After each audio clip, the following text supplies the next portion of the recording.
sigurado ako sobrang fake lang nitong ginagawa niya. Pupusta ako ng malaki para lang patunayan sa inyo na meron yung gimmick na tinatago.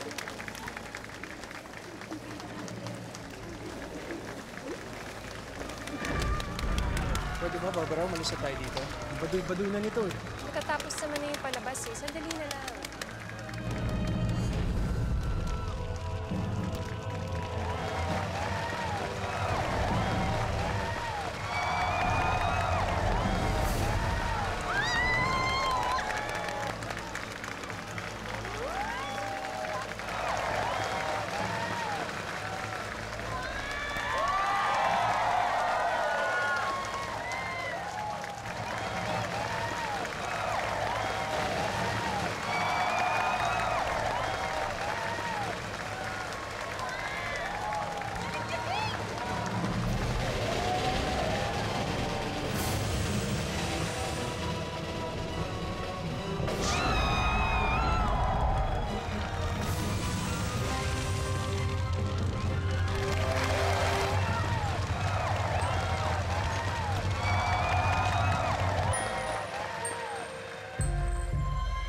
Mon? Pare, oh. Binalang kitang tubig. Salamat. Okay, Ramon, ayos ka lang ba? Galing talaga ng palabas mo, pare. May paihip-ihip pa. Parang totoo. Paano ba ginagawa yun? Ituro mo naman sa amin. Ang mahikero, hindi binubuking ang kanyang sikreto. Alam mo, pare, astig ka talaga. Ngayon lang ako nakatrabaho ng ganyan. Bale, balang araw. Hayaan ko rin yan. Paano? Pa-practice mo na, pare.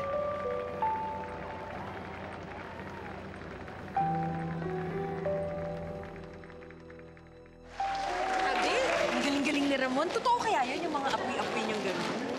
Huwag mo sabihin naniniwala ka sa kalokohan yan. Siyempre, gimmick lang yan, no? Alam nyo, magaling talagang magician si Ramon. Tsaka yung palabas na yan ang pinakasikat dito sa perya. Alam mo, Barbara, kahit saan mo gusto pumunta, pwede naman eh. Kung gusto mo kumain sa mamahaling restaurant, walang problema. Kung gusto mo manood ng show, pwede tayong pumunta sa Maynila. Doon tayo manood. At least lahat doon magaganda, hindi katulad nitong pipitsugin na peryang to. Ay, Barbara, lalabas muna ako. Sa CR ng mga ko. Ha? Balikan na lang kita dito. Alam mo, Daniel, hindi naman kita pinilit na sumama dito eh. Si Tay lang ang nagpumilit, di ba? Hindi naman yun ang ibig kong sabihin.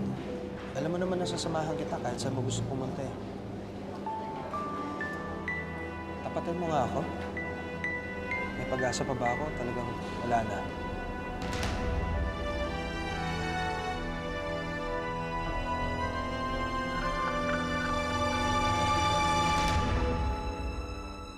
Ano?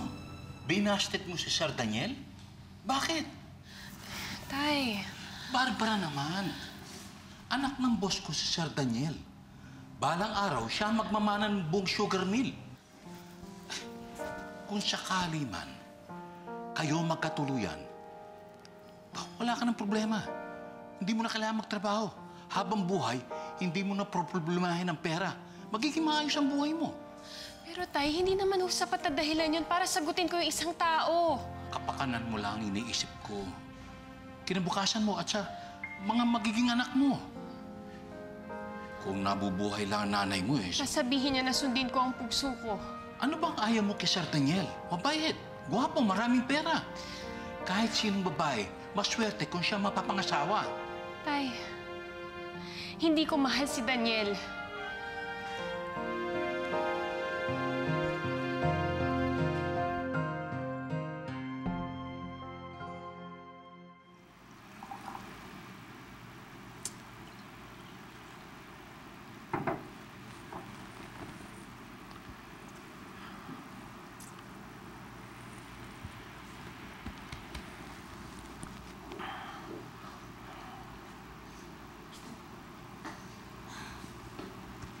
Daniel, ano ba yan? Tignan mo nga yung sarili mo. Nabasted ka lang, nagkakaganyan ka na. Nilulunod mo yung sarili mo sa alak. Mabuti nga yun. Ha? Dapat nga magpasalamat ka pa sa nangyari. Hindi siya bagay sa'yo. Yung Barbara na yon, anak lang ng tauhan natin. Wala pang babaeng tumatanggi sa akin, ha? Pwes ngayon, meron na. Gustong-gusto ko sana si Barbara para sa'yo, Daniel. Bata pa lang yan, kilala ko na dahil lagi dala ni Fernan yan. Mula nung namatay ang asawa niya. At napakahusay ang pagpalaki sa kanya ni Fernan. Di gaya ng mga babae mo, ibang-iba siya. Kaya hindi ako tumutol nung lumigaw ka sa kanya eh. Akala ko pa naman, siya na magpapatino sa aking anak. Yun pala, hindi ka pumasa. Bakit hindi mo kasi ayusin ang buhay mo, Daniel? Hindi naman pwedeng puro barkada na lang at pag-inom ang inaatupag mo. Eh kung ganyan ka lang, sinong disente o matinong babaeng papatol sa'yo? Pag-isipan mo yan, anak.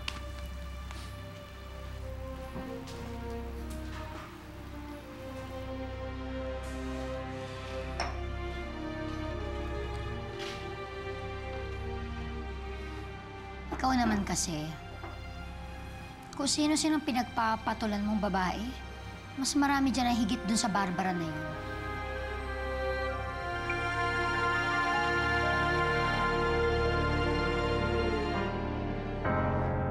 Alam mo, hindi ko na talaga maintindihan si Itay. Bakit ba pinagpipilitan niyang sagutin ko yang si Daniel?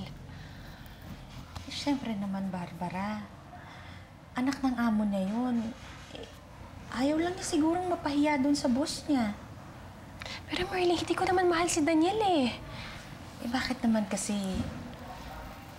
hindi mo pa sabihin sa tatay mo na may nobyo ka? Pakilala mo na kaya sa kanya si Ramon? Alam ko kasi magagalit lang si Itay. Tsaka natatakot ako na baka lalo niya lang hadlangan yung relasyon namin ni Ramon.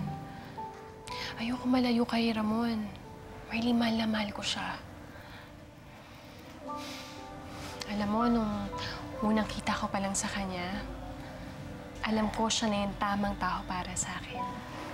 Mabait, mapagmahal, maalalahanin, masipag. Alam mo, Marley, lahat ng nakikita mo sa kanya, totoo lahat yun. Ibig mo sabihin, totoo yung nakakapagalaw siya ng apoy? Nakakagawa siya ng apoy. Pyrokinetic kasi siya eh. Ibig sabihin, kaya niyang kontrolin ang apoy sa pamamagitan ng isip niya. Ano siya? Superhero? Hindi, no? Pero, syempre, para sa akin, siya na yung superhero ng buhay ko. Alam mo, Marley, sa tuwing kasama ko si Ramon, pakiramdam ko ba, ako na yung pinakamagandang babae sa buong mundo. Sarap niya magmahal. Kaya nga kita mo, alam ko na siya na talaga. At siya na ang lalaking gusto ko makasama habang buhay. Barbara, hindi naman sa nanghihimasok ako kasi alam ko naman katulong niyo lang ako dito. Marley, ano ka ba? Halos sabay na tayong dalawang lumaki, no? Simula nung inalagaan ako ng nanay mo. Hindi naman na iba yung turing ko sa'yo eh. Parang kapatid na ang turing ko sa'yo. Ganun din naman ako, Barbara eh. Kaya lang... Kaya sasabihin ko to sa'yo, ha?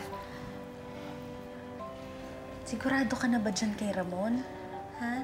Tandaan mo, taga-perya lang siya. Eh, hindi naman habang buhay. Nandito sa bayan natin yung peryang yun. Paano kapag lumipat yun ng ibang bayan? Paano ka? Baka naman iiwan ka lang ng Ramon na yan. Marley, hindi.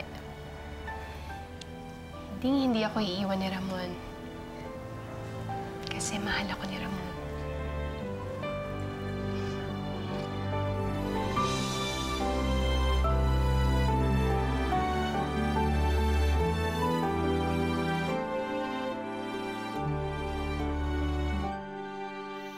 Kuya Ramon, di mo ba talaga pwede sa akin ituro yung ginagawa mo? Ito, ilang beses ko ba sasabihin sa'yo na hindi lahat ng tao kaya yung ginagawa ko? Pero bakit ikaw ganun ka? Alam mo, hindi ko rin alam eh. Kasi bata pa ako nung madiscover ko yung kaya kong gawin. Pero alam mo, huwag ka na lang maingay ha. Kasi hindi naman lahat ng tao maintindihan yung ginagawa ko. Kaya mo, isipin na lang nila na magic yun. Oo naman, idol kita eh. O sige na, magpahinga ka na.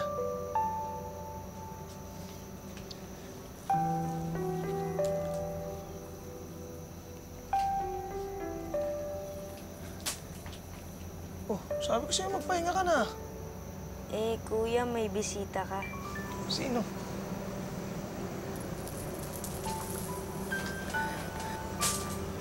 Ramon, Puntahan na dapat kita eh.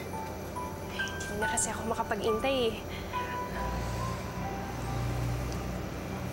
Alam mo, miss na kita. Ako rin.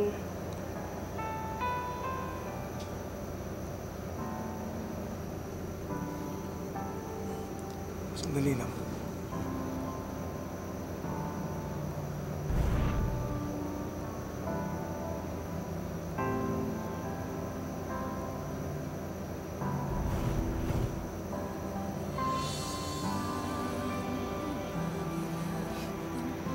Mas okay, di ba?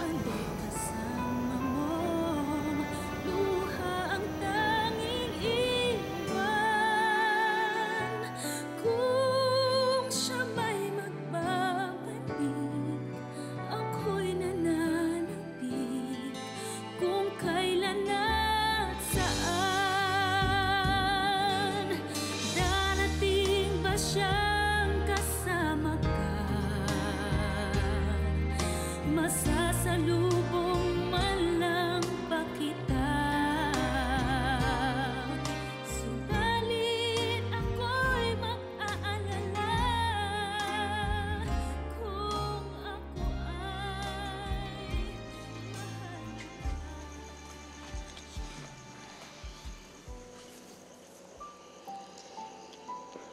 Sana parati tayong ganito, no?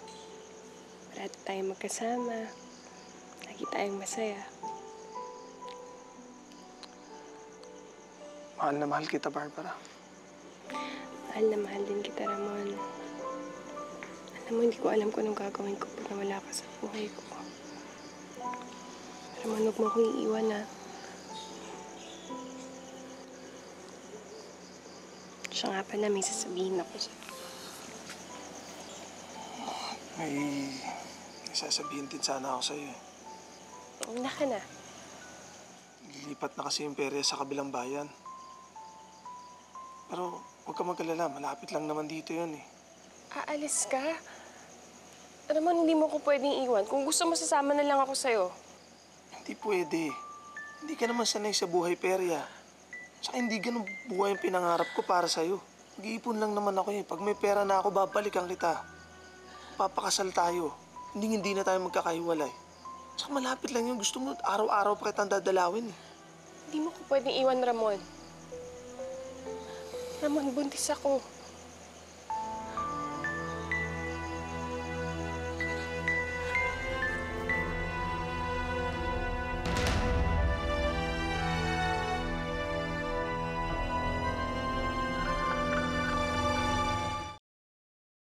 Bakit mo siya hinayaang umalis? Saan siya nagpunta? Sinabi pa sa'yo? Hindi ko po alam eh. Pasensya na ho kayo, Sir Fernan. Nasaan na kaya si Barbara? Bakit siya hindi umuwi magdamag?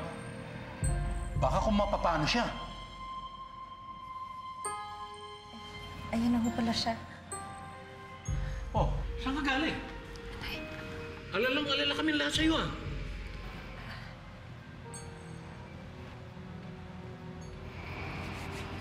Ay, sorry po. Ano bang pinagsasabi mo?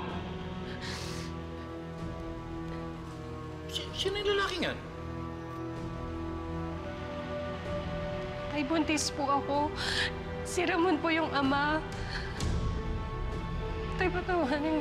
Tay, Ano ka? Tay, huwag mo sasaktan. Ramon, Tay! Tay, huwag mo sasaktan si Ramon. Mahal na mahal ko si Ramon, Tay. Parang awa mo na. Tay, patawarin mo ako. Nakikiusap ako sa'yo, Tay. Mahal na mahal ko po si Ramon. Tay! Tay, patawarin mo ako.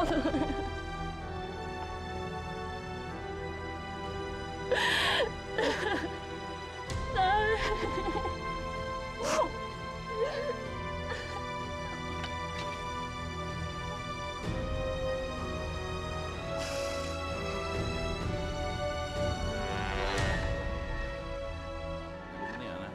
sabihin mo, ayusin rin Morning. mga kailangan gawin. Morning. Ano pa ba? Mayroon pa bang kailangan? Fernan? Oo, sige. Oo. Sir, Gusto ko sana ikaw kausapin tungkol kay Barbara eh. Nabalitaan ko kasi na tinanggihan ni Barbara si Daniel. Baka naman pwede mo kausapin. Alam mo naman, botong-boto ako kay Barbara. pasensya na, sir. Buntis kasi si Barbara eh. At pakakasal na siya sa nobyo niya. Sino? Sino ang lalaking papakasalan ni Barbara? Hindi ko alam. Ang sabi lang ni Fernan, nagtatrabaho sa Karnabal. Ramon ata yung pangalan.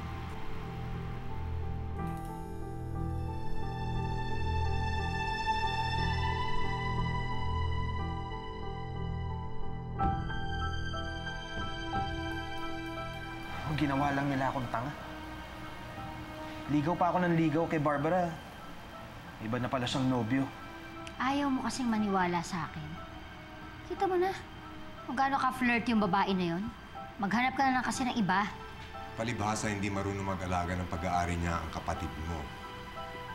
Halos may usapan na kami ni Fernan na sila'y magkakatuluyan na wala pa.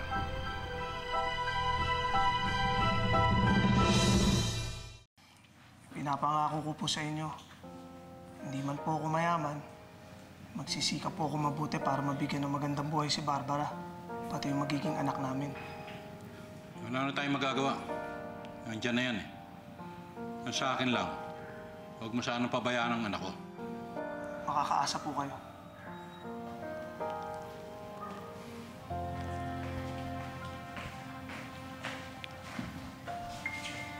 Hayaan mo na.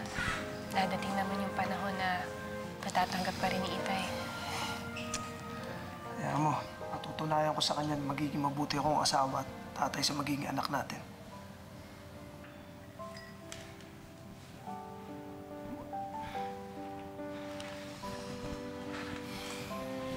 Narinig mo yan, baby, ha? Kaya pakakasalan ko na kagad tong nanay mo. Baka magbago pa isip, eh. Pinapangako ko sa'yo. Aalagaan kita. Hindi kita pa iiyakin. Mahal na mahal kita.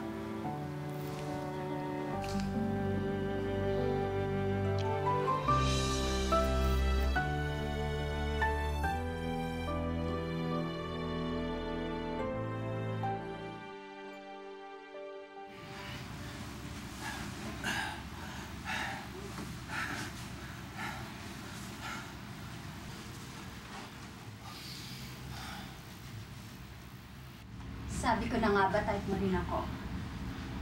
Nahahalata ko naman na parati kang tumitingin sa akin kapag nag-wedding-dress ako sa inyo sa club.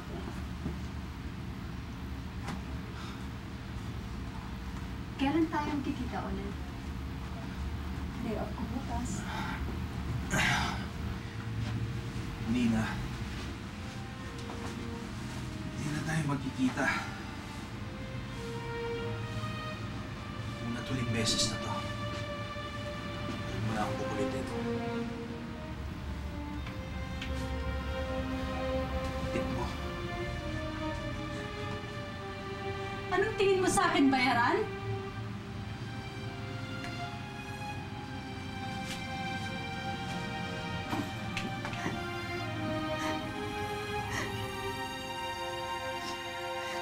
Hayop ka!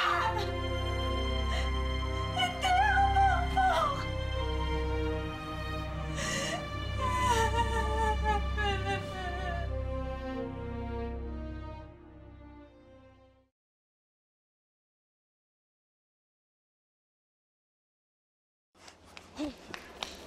Kuya Ramon! Eto, malinis na malinis, bagong laba pa. Aasahan ka talaga, Beto. Sigurado ka na ba talaga sa kasal niyo ni Ate Barbara? Oo naman, Beto. Kaya nga hindi na ako makakasama sa inyo sa paglipat sa kabilang bayan. Eh, ano nang gagawin mo dito? Magkahanap na lang siguro ako ng trabaho. Kasi ang importante lang naman sa akin yung makasama ko si Barbara. Uy, si Kuya in love! O talaga, o. Sige na. tulog ka na.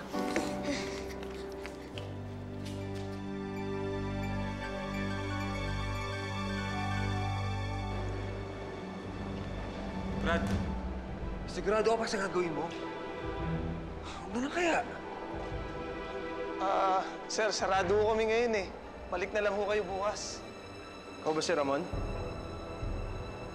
Ikaw ba lalaki ni Barbara? Brad, pag-usapan na lang natin to. Huwag na tuloy to. Ayoko ng gulo. Ayaw naman pala ng gulo eh. Brad, tama na! Hawakan mo yan. Dito, hawakan mo yan. Brad, kawawa. Hawakan mo! Hindi ba tinuro ng magulang mo sa'yo na huwag kang mga agaw ng gamit ng iba? Ha? Tama na, Brad! Tama na! Brad, tama na! Tama na! Tama na, okay na yan, okay na yan. Ayoko nang makikita pag bumukha mo dito, ah. Kahit kailan. Sige na.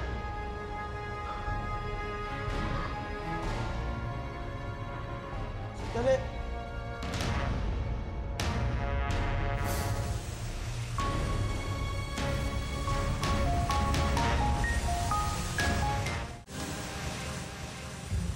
Uy! Brad! Uy!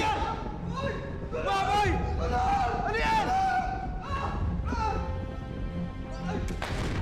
Uy! Pare, huwag mo akong sasaktan. Umalis na kayo! Na kayong babalik pa! Alis na! Alis na! Sorry. Brad, tara na! Tara na! Miguel!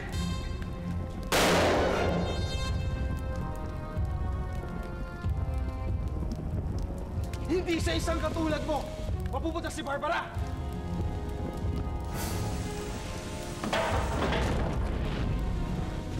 Uy!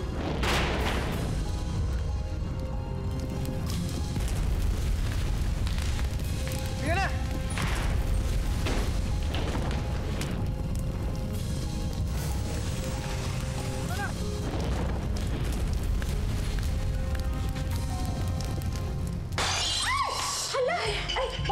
Nasaktan ka ba? Hindi, Merlin. Ha? Pasensya na, dumulas lang, ha? Nasaktan ka ba? Hindi. Ako, wala naman sanang masamang nangyari.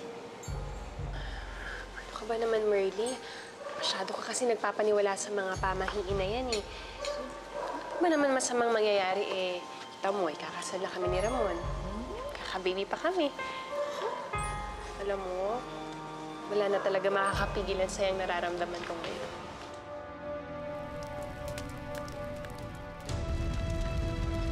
Kuya Ramon! Kuya Ramon! Tulong! Tulungan niyo po kami! Tulong! Kuya Ramon! Tulungan niyo po kami!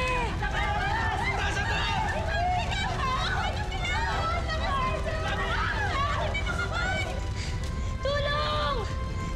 Tulungan niyo po kami! Kuya Ramon!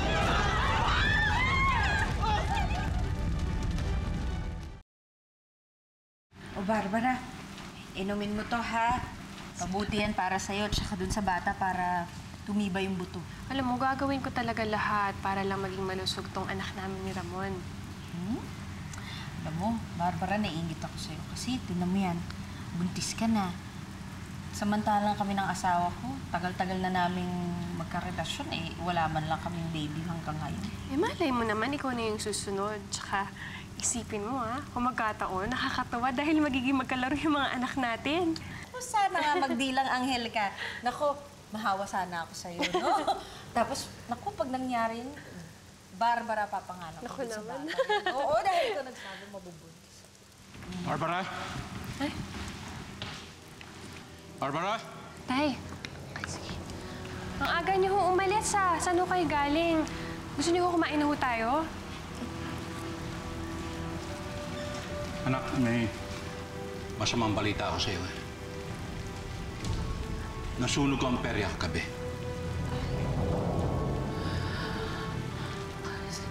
Kamusta ho si Ramon? Eto na lang ang nakuha nila.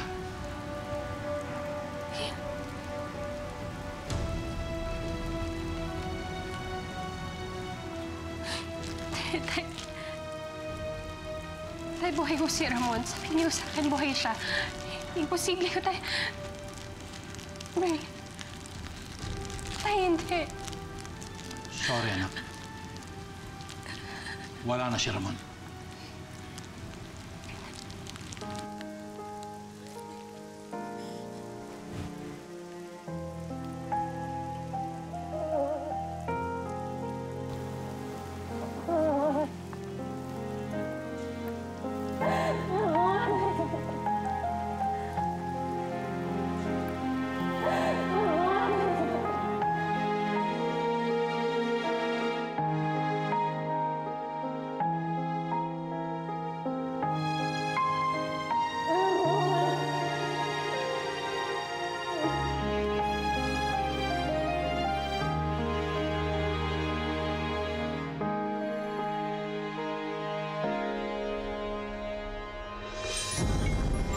Ngayon na wala na si Ramon, gusto ko pa rin pakasalan si Barbara. Are you out of your mind? Hindi ko pinilit si Daniel na pakasalan ako.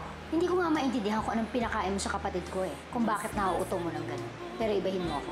Kahit anong gawin mo, hindi ko matatanggap yung bastardo mong anak. Barbara, pumutok na yung panubigan mo eh. Manganganak na siya.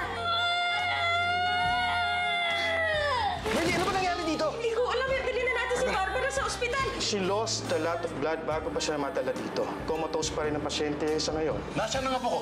Kailangan palabasin natin. Namatay ang bata habang papunta sa ospital. Itatakas na lang kita, ha? Ayaw niyo nun, wala na kang problema. Kusa na nawala yung bata. Alam mo naman, matagal ko nang gusto maging isang ina, di ba? Ito na yung pagkakataon ko. Taray, lahat na lang kinuha yung mga taong mahal ko sa buhay. Sana hindi na lang din ako nagising. Kung di